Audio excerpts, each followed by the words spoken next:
We finished with the first of the words, thou shalt have gods before me.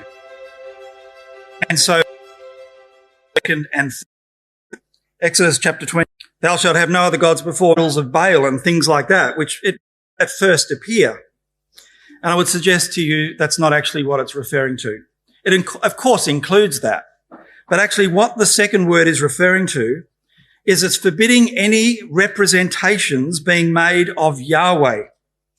No carvings or trinkets. Nothing designed to focus the mind on Yahweh. And, of course, the first thing that comes to mind is the golden calf. The very first thing they did was create a golden calf and said, this will help us worship Yahweh. You remember the story. And one of the fascinating things about this command is how important it is in God's mind. Of course, they're all vitally important. But just go down to the end of this story. So when the booming voice had finished, and God has a private conversation with Moses, who goes up into the mount, or I think probably just a little bit into the mount to talk to God. In verse 22, God reiterates this second word. Verse 22, this is Yahweh now talking to Moses when the voice had stopped. And God says to Moses, thou shalt say unto the children of Israel, ye have seen that I have talked with you from heaven. You shall not make with me any gods of silver, neither shall you make you gods of gold. The NIV says, do not make any gods to be alongside of me. In other words, to look like me or to represent me or to be with me. Don't make anything like that. And do not make any gods of silver or gold. That's the NIV. I think it gives the sense. And so if that isn't sort of crystal clear, verse 24, an altar of earth thou shalt make unto me. This seems a weird thing to be starting to talk about. An altar of earth thou shalt make unto me, and thou shalt sacrifice thereon burnt offerings, and thy peace offerings, and thy sheep, and thine oxen, in all places where I record my name. I will come unto thee, and I will bless thee. And if thou wilt make an altar of stone, thou shalt not build it of hewn stone, for if thou lift up thy tool upon it, thou hast polluted it. Neither shalt thou go up by steps unto mine altar, that thy nakedness be not discovered thereon. So not only are you not to make any trinkets or bits and pieces that look like me or represent me or are designed to remind you of me or anything like that, even an altar, even a place where you come to worship. When you make an altar, you are not to so much as touch a stone with a tool. Not even touch a stone with a tool. I want nothing to be fashioned by your hands that is designed to represent me. It's quite an extraordinary statement to make. And so here, of course, is the contrast between images of other gods, images of gold and silver. But of Yahweh, the God of Israel, there was to be no image. No image. And so even in the altars, there was to be no representation, no self-expression. You know, I think it would be nice if we made the altar look a bit neater or a bit more like this or whatever. None of that. No hand was to touch an altar, a stone for the altar. And in fact, the emphasis of this particular point is not only here in the epilogue of the 10 words, but in the very circumstances themselves. The way this all unfolded, the narrative gives us this as well. Come with me, if you would, to Deuteronomy chapter 4. We read it, I think, on our first day, so we're starting to get to know these chapters pretty well, and a little bit of repetition, but we see that these ideas sort of keep coming up. So in Deuteronomy chapter 4, what we're being told is that worship of Yahweh is not only to be exclusive, it's actually to be proper. So again, worship of Yahweh is not only to be exclusive, but there is a correct way which Yahweh demands that we worship him. If we accept the invitation to be part of Yahweh's family, he has given us what he expects of us. And so again, Yahweh says, no images, not even an image of me. Moses, when Yahweh thy God said unto me, gather the people together, and I will make them hear my voice. that they may learn to fear me all the days that they live upon the earth, that they may teach their children. And ye came near and stood under the mountain, and the mountain burned with fire in the midst of heaven, with darkness and clouds and thick darkness. And Yahweh spake unto you out of the midst of a fire, and you heard the voice of words, but you saw no similitude. It's the same word, likeness, in the second commandment. You saw no likeness of me. You saw no picture of me, no image. I didn't appear to you. You only heard a voice. And he declared unto you his covenant, which he commanded you to perform, even the 10 commandments. And he wrote them upon 2 tables of stone. So Moses recounts the awesome nature of this particular event, the very presence of God on the mountain. Yahweh is so great and so powerful that people shook as they watched this. But Yahweh is so great that nothing that we could build, no representation of him, is adequate. And I think that's indicated in the story. With a mountain that was on fire, covered in darkness, which was inviting but terrifying, any image of God would, of course, detract from this great God, creator of heaven and earth. But I think there's a key principle here, isn't there? And it's again repeated in verse 12, where Moses emphasizes the point. Ye heard the voice of words, but you saw no likeness, no similitude, but you only heard a voice. And I think this is probably the most important point of the whole Sinai event. They heard a voice. And again, as if to emphasize the point, verse 15, take therefore good heed to yourselves, for ye saw no manner of likeness or similitude on the day that Yahweh spake unto you from Horeb out of the midst of the fire. And lest ye corrupt yourselves and make to you any graven image, same word from the second command,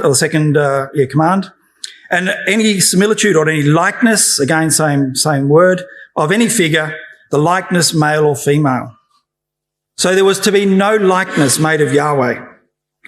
Verse 17 goes on as if the point sort of needs to be emphasized again. It's amazing how many verses are given to this particular subject. The likeness of any beast that's on the earth, the likeness of any winged fowl that flies in the air, the likeness of anything that creeps on the ground, the likeness of any fish that's in the waters of the earth, unless thou lift up thine eyes unto heaven, and when you see the sun, the moon, and the stars, even all the host of heaven, shouldst thou be driven to worship them and serve them, which Yahweh thy God hath divided unto all the nations under heaven. No images of Yahweh. And I do like the next verse, where Moses says, but Yahweh has taken you and brought you forth out of the iron furnace of Egypt to be a people of inheritance as of this day. And that expression, iron furnace, is the first time it appears, and it only appears a couple of times. It's picked up by Solomon, actually, in his prayer, and a couple of the prophets. Of course, the iron furnace was where images come from. And just hold that thought. We'll come back to that in a second. In Exodus 20, verse 4, Moses says, thou shalt have no likeness of anything that is in heaven above, or that is in earth beneath, or that is in the waters below. So no images. And I don't think it's that hard to work out where that language comes from. It's, of course, creation language, straight out of Genesis chapter 1 and 2. You see, Yahweh is not like any other God. He's not like any of the gods of the Egyptians or the gods of the Near East neighbours or anything like that. Yahweh is unique, and his claim on creation is unique. Yahweh wasn't standing on a large hill looking down and doing the creation or anything like that. Yahweh created the world. He is the creator, and he stands and lives outside of the world that we know. He's outside of the waters. He's outside of the land and sea. And so Yahweh's not the God of the sun or the God of the rain or God of fertility or anything like that. He is the creator. It's a completely different concept to the idea that the nations had around them about a God. And there's an incredibly sobering thought in that, because sometimes we do treat God a little bit like the God of the sun or the God of the rain or the God of happiness or the God of whatever we perhaps want at the time. But that's not actually who God is. God is the God of heaven and earth. And so we don't have any carved images of Yahweh. Well, is this even relevant for us? I know none of us have a carved image of Yahweh. This is absolutely relevant to us. And I think we probably already can see some principles pop out of this immediately. Because there's something that we're all very good at. We're all very good at, and we need to be honest with ourselves, we're all very good at formulating an imperfect replica of Yahweh. We're all very good at making a God that kind of suits us a little bit. And I suggest to you that as humans, I speak generally, we all have a tendency to do that. And since the very beginning of time, this was the challenge. The reimagining of God, if you like. The recreating, the reforming, the creating of the representation of Yahweh, what Yahweh means to me, what I think Yahweh is looking for, what I think is important, the priorities of what God might be looking for. And that's exactly where it all started with the serpent. You see, the serpent can't think outside the universe. The serpent can only think of here and now and what might be good now and sort of sets aside any moral authority. And we know the story of the serpent. Do you want me just to pause or keep going? The serpent says unto the woman, Ye shall not surely die, for God does know that in the day that you eat thereof, your eyes shall be opened, and you will become as gods, knowing good and evil. So you all have a tendency to imagine what God might or might not do. We all have a tendency to think that we know what is wrong or right. And so we can make the same mistake that Eve made. And when confronted with the question, do I allow God to teach me what's wrong or right, or do I think I can make up my own mind? We tend to go with the latter. And so every one of us has the ability to imagine that God might be something that he's not. And invariably, it'll be something more like we are. The things that God's looking for in everyone's life is probably something that we're probably pretty good at, or something that might come a little more natural to us.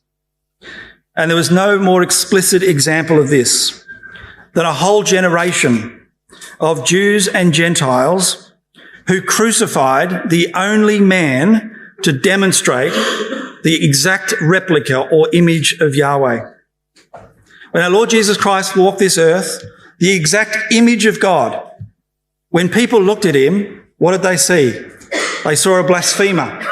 They saw someone who was deserving of death, no less. Such was their miscomprehension and their reimagination of who God actually is. It's an extraordinary lesson to learn.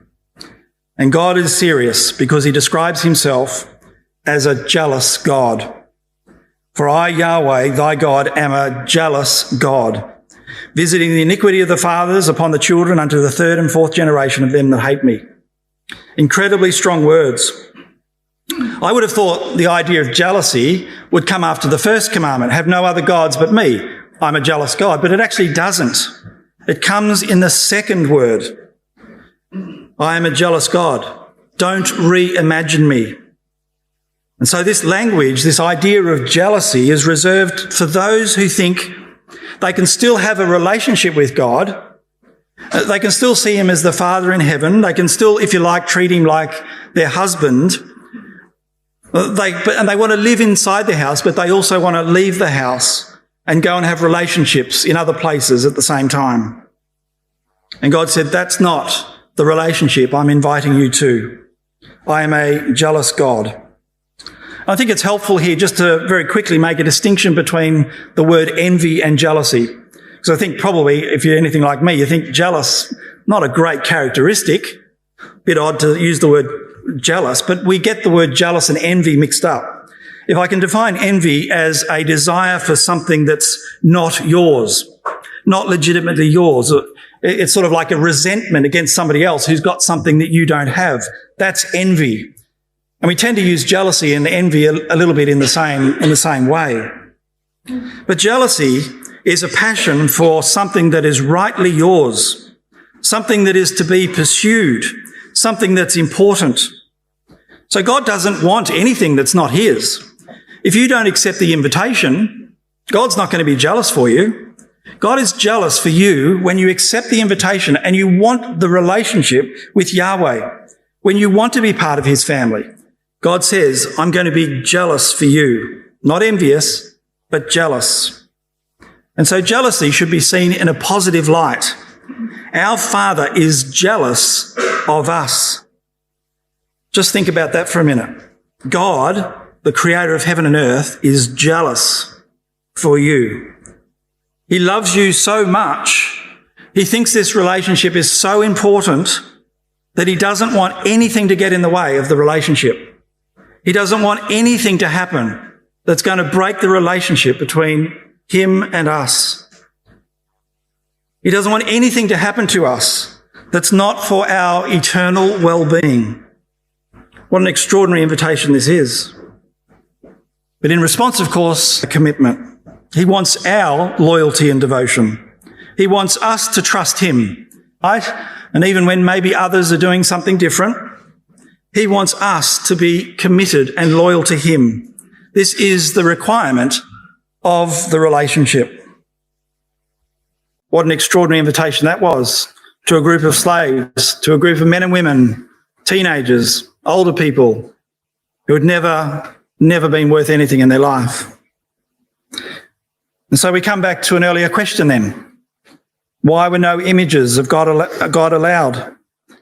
Because there are already images of God, you and I. Now we know, of course, the story. We've already talked about it. Man failed. We know the story. But we're still made in the image of God. A corrupted version, I think, for sure. But we should still see ourselves made in the image of God with the capacity to respond to God and to develop a life which reflects the glory of God. And I think this is the point Paul's making in Romans 1, which we'll move over reasonably quickly. But Paul's making the contrast between those who see themselves as images of God and those who degenerate and see themselves simply as another animal upon earth, which is where you end up when you lose sight of God. We won't spend any time on that. We'll move on. But people in Paul's time, as they are in our time, are exchanging the true God for a self-made image, an image based on what we see around us. And so we have this extraordinary story, which we read this morning in Luke chapter 20. We won't turn it up. You know the story. The chief priests are trying to trick Jesus, as they did, and they actually come up with a pretty crafty question, I think. Is it lawful for us to give tribute unto Caesar? Jesus is in a difficult position here. If he says, yeah, you should give tax to Caesar, it's like, well, you know, aren't you a Jew? Are you pro-Roman? And if he says, well, don't give tax to Caesar, then they can hand him off to the Romans as a traitor against Caesar. Is it lawful to give tribute unto Caesar, yes or no? We know Christ's answer, an extraordinary answer. He perceived their craftiness and said unto them, why tempt ye me? Show me a penny. Whose image and superscription is on the penny? And they answered and said, Caesar's. And he said unto them, render therefore unto Caesar the things that be Caesar's, and unto God the things that be God's. So the coin has Caesar's image. It's Caesar's coin. So give it to Caesar. And what has God's image? What has God's image that needs to be given to God? Well, it's you and I. We're the ones that bear God's image, and so give to God that which is God's, and that's you and I. It's our life which needs to be given to God.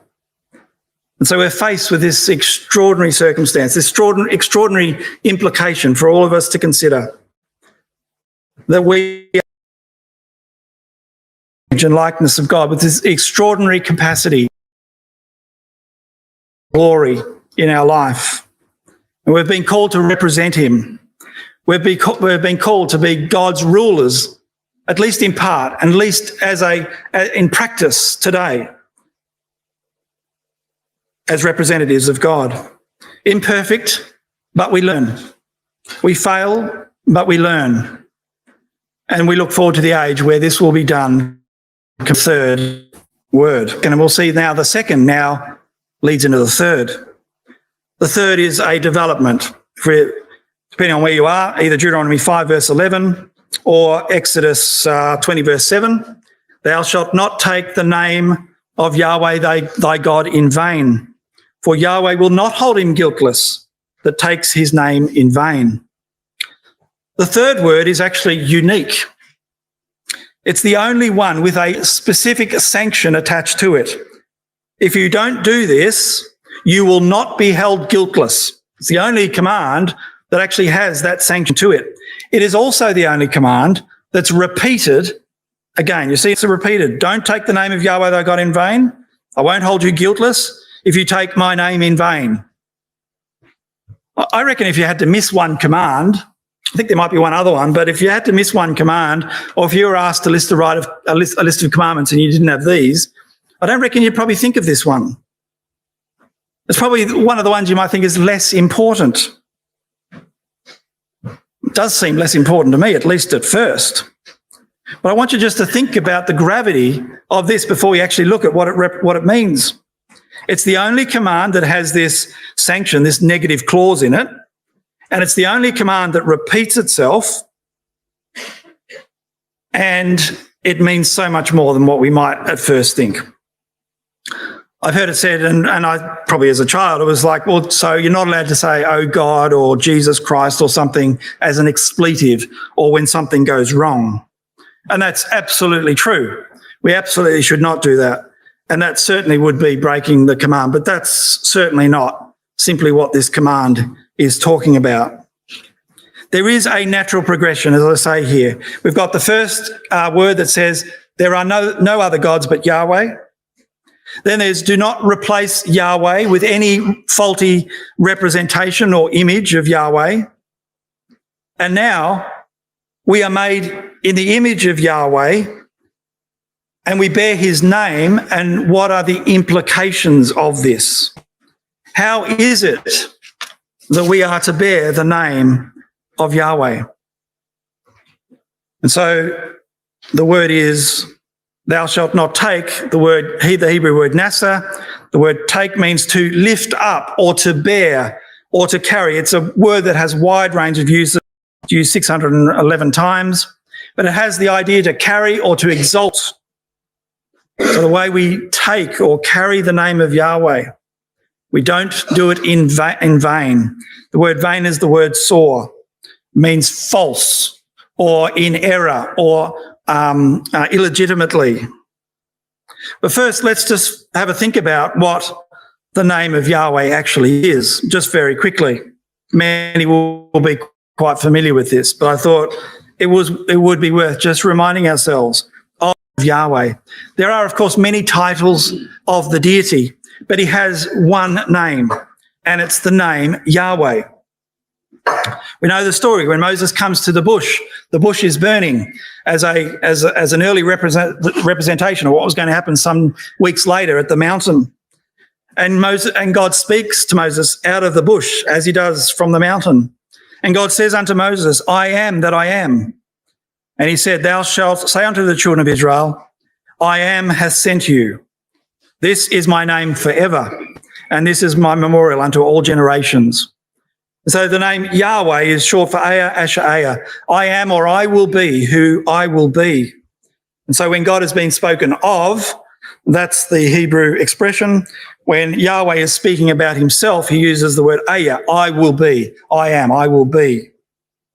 4 times God says in this short dialogue with Moses, 4 times he says, I am Yahweh. But the people of Israel in Egypt were actually not that impressed. And it was, who's Yahweh? And certainly Pharaoh was definitely not impressed. But they were going to learn who Yahweh was. And indeed they did. And when they came out of Egypt with a mighty hand, and they were faced with death again before the Red Sea, and the Red Sea opened before them, and they walked through on dry land, the song they sang was a song about Yahweh, because they'd come to know Yahweh. The song of Moses.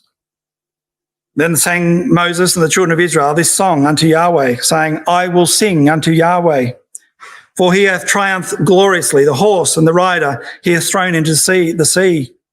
Yahweh is my strength and song. He is become my salvation. He is my God, and I will prepare him a habitation or a place to live. My father's God, and I will exalt him. Yahweh is a man of war. Yahweh is his name. They were to come to know Yahweh. We know that the name Yahweh speaks of his purpose and what he stands for and what his intention is. I will be who I will be. I will be manifest. I will be seen. I will be demonstrated in a group of people who respond to my invitation, and I will fill the earth with my glory through these people. It's a very extension of God himself. And when we ask the question, well, what does that even look at? We take our attention to Moses' question, who asked the same question when Moses said to God, show me your glory. He insisted, didn't he? Remember the story. Moses insists. And God says, I will show you my glory. Exodus 34, verse 5 to 7. Here is Yahweh. He proclaimed the name of Yahweh. So when we think about the name of Yahweh, or what the name represents, it represents God, his purpose and his character. And this is Yahweh, Yahweh, Yahweh Elohim, merciful, gracious, long-suffering, abundant in goodness and truth, keeping mercy for thousands and forgiving iniquity and transgression and sin, but not clearing the guilty. This is the name of Yahweh. This is who Yahweh, our God, is. And so this idea of the name of Yahweh, which we could have spent whole Bible school talking about how this is used throughout scriptures, and a worthy study it is indeed. But one of the interesting things is when Abraham comes into the land, what we find the first thing Abram does when he comes into the land, it says in Genesis chapter 12, verse 8, he removed from thence unto a mountain on the east of Bethel and pitched his tent, having Bethel on the west and Ai on the east. And there he built an altar unto Yahweh and called upon the name of Yahweh. And this expression of calling upon the name of Yahweh is repeated many times, particularly in the life of Abraham and from then on. It has the idea of acknowledging the reality and presence of God. God was there with Abram. He was there. There was no temple or any other image of God, as we've just discussed, but God was there. And he was there when Abraham worshipped. When he built an altar, he was building it and calling upon the name of Yahweh. He was recognizing that Yahweh was there with him. And so the place where Yahweh is a place where he places his name. So where we worship Yahweh, where we are when we're worshiping Yahweh, becomes a place where Yahweh's name is. You might think of the expression our Lord uses, where two or three are gathered together in my name, there I am in the midst of them. So the name of the Lord Jesus Christ becomes an extension of the name of Yahweh. And as soon as these 10 words had been uttered and finished, and God has this private conversation with Moses, we read it before because it was important before, but it's equally as important. If you're in Exodus, chapters 23 and 24, we read it before. Thou shalt not make with me any gods of silver, neither shall you make unto me gold. An altar of earth thou shalt make unto me, and you will sacrifice thereon burnt offerings and peace offerings, thy sheep and thy oxen, in all the places where I record my name. So wherever you build an altar, wherever you worship Yahweh, there is my name. My name is there with those that worship me. And so we have this combination of ideas of the name of Yahweh, who expresses his purpose, the name of Yahweh, which expresses his character. And where we worship Yahweh, Yahweh is there present with us, because worshippers represent the name of Yahweh. And so we conclude that when we worship Yahweh appropriately, we are bearing the name of Yahweh. We represent Yahweh in the way we behave as worshippers of the God of heaven and earth. This was actually then showed more particularly when God introduces the law and the various rituals of the law, particularly in the person of the priest. When it comes to the appointment of the high priest, we're told that the high priest was to bear, it's the same word, nasa, or to carry, to lift up the names of the children of Israel. And he did that by wearing a breastplate on the front of his garments. There it is there. And so on this breastplate were the names of the 12 tribes of Israel. And so the high priest was to bear the names of Israel, represent Israel when he went in to the holy place and the most holy place. He represented or bore or carried the names of the children of Israel before God. But he also bears another name. He bears the name of Yahweh on his forehead. Thou shalt make a plate of pure gold, engrave upon it like the engravings of a signet, holiness to Yahweh. And that word bear, same word. And so here's the holy priest who bears the names of the children of Israel on his chest, and he bears the name Yahweh upon his head. He exalts it, he demonstrates it, he shows it, he lifts it up. Holiness to Yahweh. It has the idea of holiness belongs to Yahweh. And so as the high priest goes in and out of the tabernacle, as he goes in, he represents, he bears the names of the children of Israel before God. And when he comes out and speaks to the people, he bears the name of Yahweh to the people. And so this is the role of the priest, to represent God to the people. He had a special role indeed.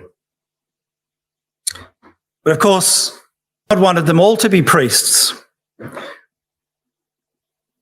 Yes, we've got it on the slide.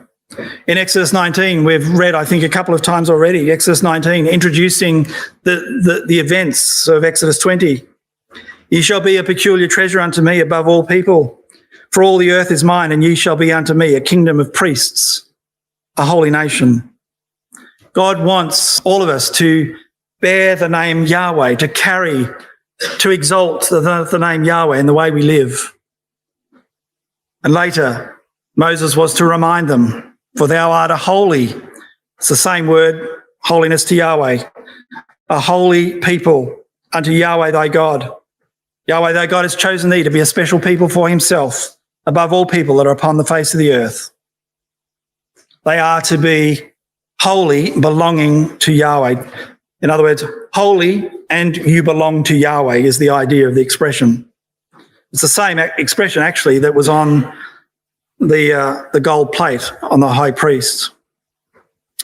I can find 5 places where it explicitly says that God will place his name.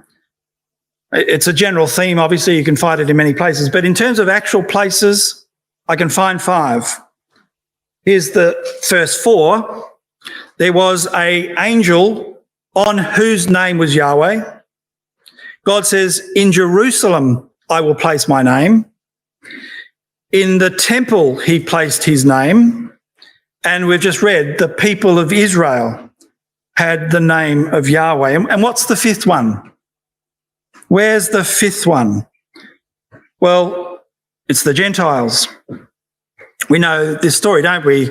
In a discussion about God's purpose with the Gentiles in Acts chapter 15, where Paul and Barnabas come down to Jerusalem to discuss how the matter of the Gentiles, James steps up and quotes, doesn't he, from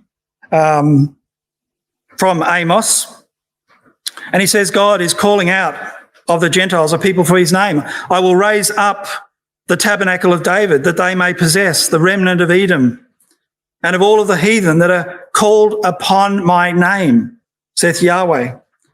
So from the Gentiles, there are people that are being called to bear the name of Yahweh. This is the purpose of God, and we're part of this. This is the group of people, and we're part of that group, the Gentiles who would bear the name of Yahweh. What an extraordinary privilege that is. And this is the implication of this declaration. Thou shalt not take the name of Yahweh in vain. It's a warning. Don't do it falsely. Don't misrepresent God in the way that you live your life.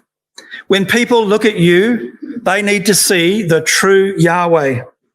Don't do it illegitimately. We represent Yahweh no less. It really is an extraordinary invitation. But what a responsibility. In the way that we behave, we are to represent the God of heaven and earth no less. This word vain, it's actually not the same word as in Ecclesiastes, which means a puff of wind. It's a more sinister word than that. It actually means false or illegitimate or just wrong. It has the idea of lying or being deceptive. We're not to be like that with the name of Yahweh. We have an extraordinary invitation. And so the two declarations which we've considered this morning, I suggest to you, are related and are a lovely couple to think about. They are mirrors of each other. God says, I am your God and I want you to be my image. I want you to rule for me as a king upon the earth. And I also want you to bear my name. I want you to be a priest for those about you. When people want to understand who Yahweh is, I want them to be able to look at you. And I want you to bring people to me. You are my priest. What an extraordinary invitation are bound up in these two commands. The second word, no graven images. Yahweh is above all things. Nothing in creation can adequately represent him except you and I. And the implication, of course, is Yahweh demands that we see him as unique. We listen to his voice, his word, and that's how we seek to understand. We don't seek to invent or imagine what Yahweh might be like. We strive to reflect his glory in our life, and we accept the call to rule over all of the beasts of the earth. And the third word, not taking Yahweh's name in vain. We have the enormous privilege of bearing the name of Yahweh to others. Hallowed be his name, or holy be the name of Yahweh. And Yahweh's name speaks of his purpose and his character, and our behaviour should reflect this. We are to be priests bearing God's name, so that, to quote from the role of the actual high priest, that they may be accepted before Yahweh.